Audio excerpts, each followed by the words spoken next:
Today in the Daily Dose, Christopher Columbus and the New World.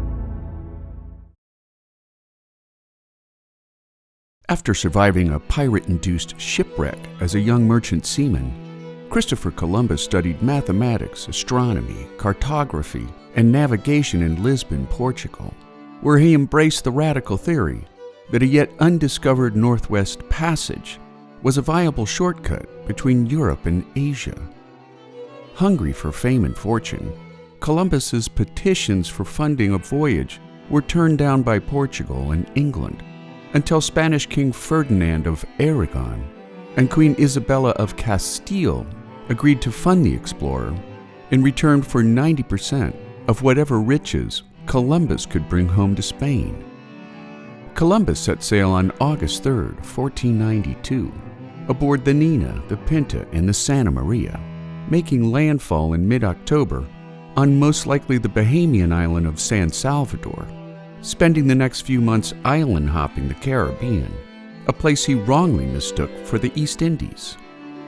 While his detailed diary entries mention everything from encountered wildlife, weather, and the shifting moods of his crew, he also noted that the local Taino people were perfect candidates for enslavement. Leaving several dozen men behind at his settlement on Hispaniola, Columbus sailed for Spain, returning to what is now the northeast coast of Haiti in September of 1493, where he found his settlement destroyed.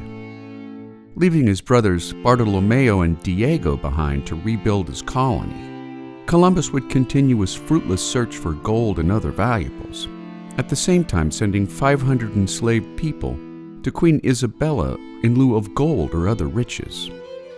Believing that any people Columbus claimed for Spain were therefore Spanish subjects, a horrified Isabella returned the explorers' gift to their native homeland.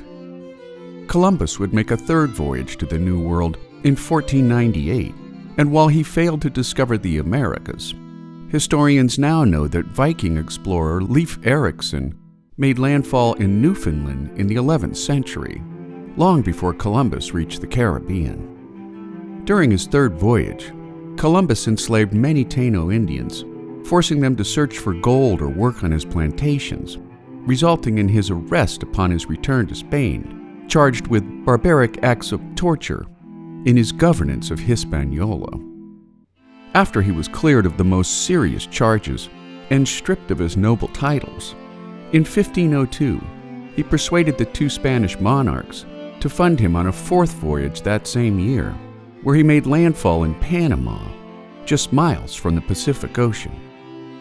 Returning to Spain empty-handed, Columbus passed away in 1506, yet his voyages sparked centuries of exploration and exploitation of the American continents, forever altering the makeup, history, and migrations of the New World. And there you have it. Christopher Columbus almost discovers the Americas. Today in the Daily Dose. If you want early access to Daily Dose documentaries before they're made publicly available, consider supporting us on Patreon so that you too could feed the filmmakers who feed your brain.